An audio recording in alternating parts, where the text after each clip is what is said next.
नमस्कार, रेसिपी सफर चॅनेलवर पुन्हा एकदा सगळ्यांचं खूप खूप स्वागत। आजच्या भागात बघणार आहोत आपण काळी मिरीची चटणी।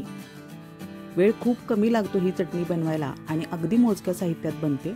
बाळंतिणीसाठी 3 महिने तरी अगदी आवश्यक आहे ही चटणी देणं।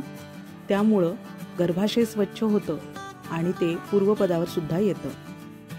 असा गरम गरम वरण भात, ताजं तूप आणि ही चटणी असं रोज सकाळी बाळंतिणीला दिल्यानंतर तब्येतही तिची उत्तम राहते आणि शिवाय दूधही भरपूर प्रमाणात येतं।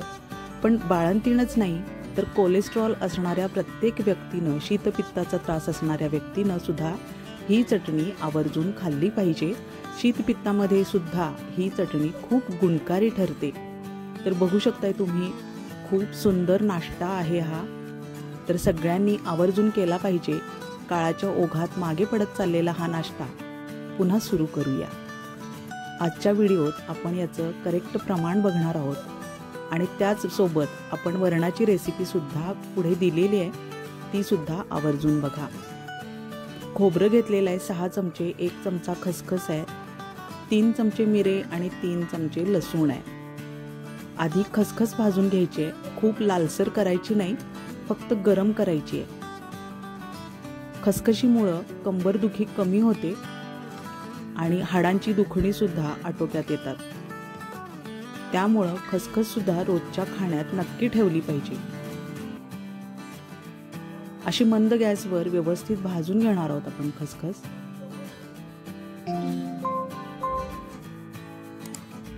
खूप जास्त वेळ परतत राहायचं नाहीये।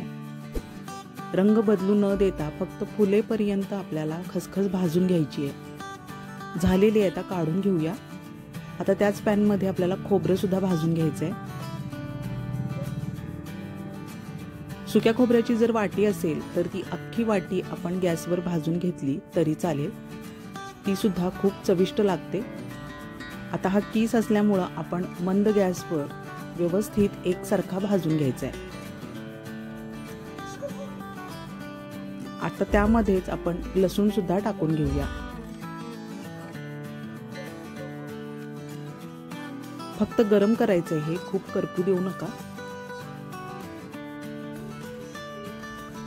थोडंसं बदामी रंगावर आल्यावर खोबरं सुद्धा काढून घेतलेलं आहे मी। आता मिरे फक्त 30 ते 40 सेकंदच गरम करायचे। फक्त हे भाजून खूप काळपट्ट करायचे नाहीये, फक्त गरम करायचे आहेत। अरोमा यायला सुरुवात झाला की मिरे सुद्धा काढून घ्यायचे आहेत।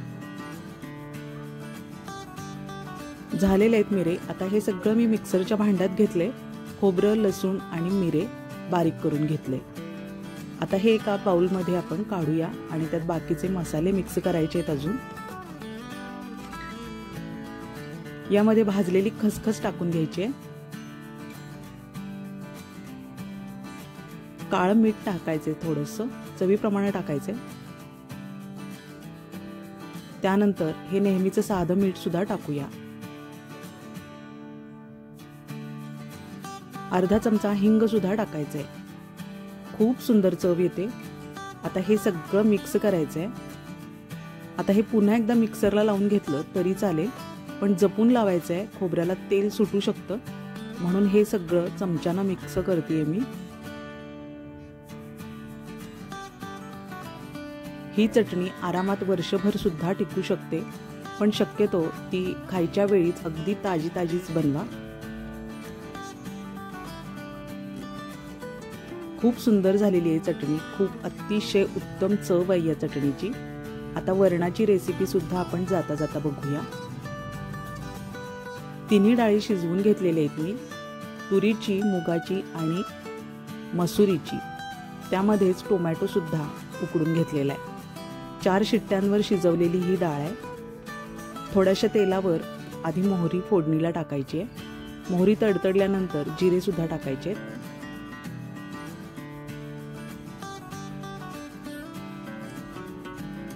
आता टाकूया ठेचलेला लसूण, कढीपत्ता,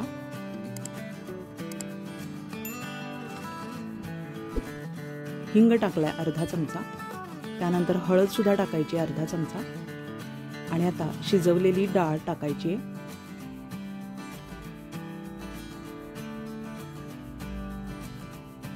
आता हे सगळं व्यवस्थित मिक्स करून घ्यायचं आहे. कोथिंबीर टाकूया थोडीशी.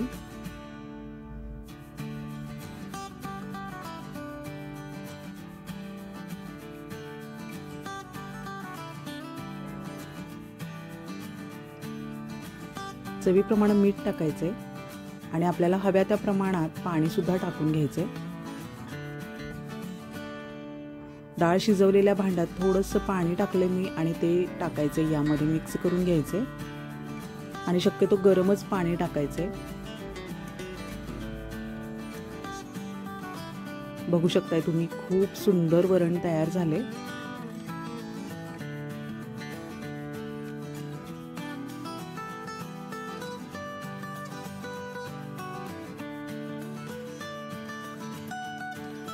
आता एक छान उकळी येऊ देऊया आणि गॅस बंद करायचा आहे. आता सर्व करूया. रेसिपी सफर चॅनेल नक्की सबस्क्राईब करा, शेअर करा, लाईक करा आणि कमेंटमध्ये अगदी नक्की कळवा चटणी कशी बनली. अशाच नवीन सुंदर रेसिपीसह पुन्हा भेटूया पुढच्या भागात.